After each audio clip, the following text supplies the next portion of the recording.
Hello, everybody.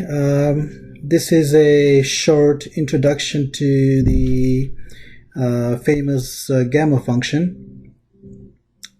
The gamma function is defined by the following. It's denoted by the Greek capital letter gamma. So gamma evaluated at x is equal to the integral from 0 to infinity t to the x minus 1 e to the minus t dt, which can also be written as the integral from 0 to infinity t to the x e to the minus t times dt over t. This is defined for x greater than 0.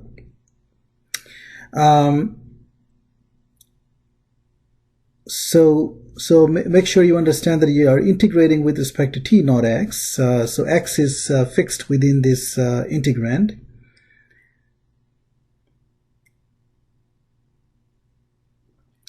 As an example, let's look at gamma of 1. So gamma of 1 would be the integral from 0 to infinity, and it's going to be t to the 1 minus 1, so that's going to be t to the 0 times e to the minus t dt. So essentially you're integrating e to the minus t, and that's easy to integrate, and you'll see that that's going to be 1. And it's easy to see that gamma of x is differentiable, that is, the derivative of this function exists for any positive x.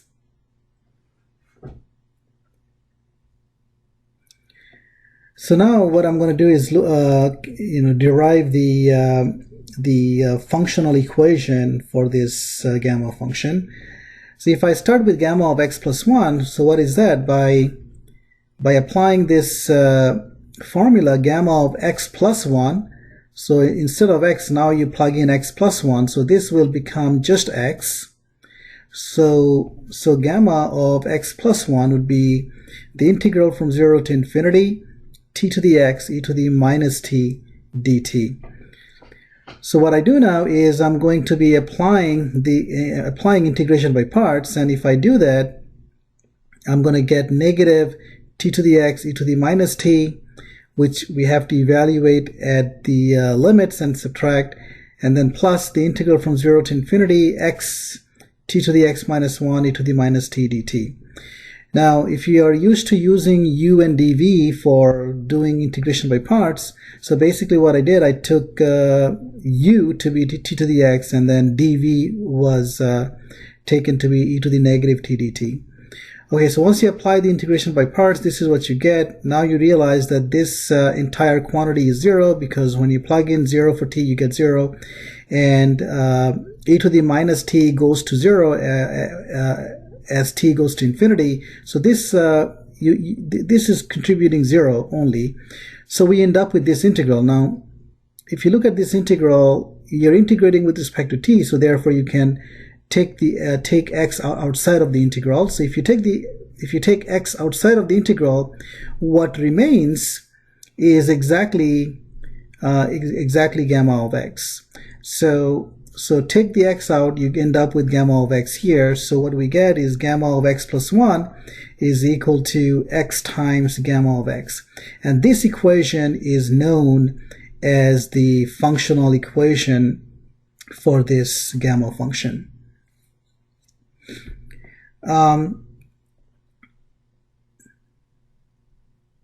Okay, so you can think of this equation kind of generalizing the factorial notation, and indeed you'll see that the values of gamma at the positive integers will turn out to be the factorial. So if you look at gamma of 1, so gamma of 1, we already calculated that it is 1. Now gamma of 2, from this equation, gamma of 2 would be 1 times gamma of 1, which is 1, which I'm going to denote by 1 factorial. Gamma of 3 would be so gamma of 3 here would be 2 gamma of 2, and then we already know gamma of 2 is 1, so we get 2 factorial. Gamma of 4 would be 3 gamma of 3, which would be 3 times 2 factorial here, or 2 times 1, that's going to be 3 factorial. So In general, gamma of n plus 1 would be n factorial. So the gamma function is basically a generalization of the factorial notation.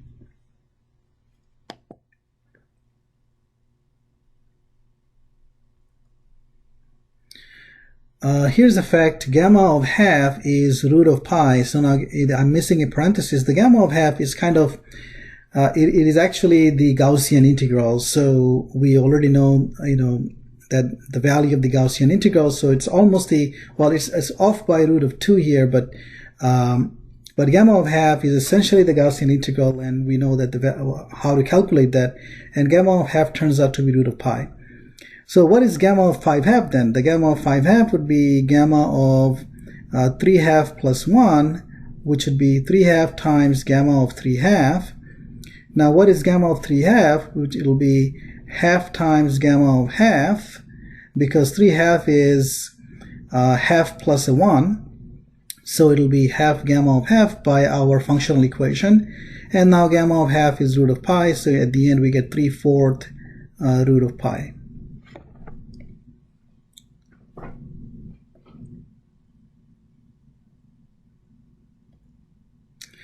Here are some important formulas. These are called the Stirling's formula, and then n factorial is approximately the root of 2 pi n times n over e to the power n, and the gamma of x is approximately root of 2 pi over x times x over e to the x. So these formulas are known as Stirling's formulas. And so they are giving us approximate values of the gamma function or the factorial, the n factorial.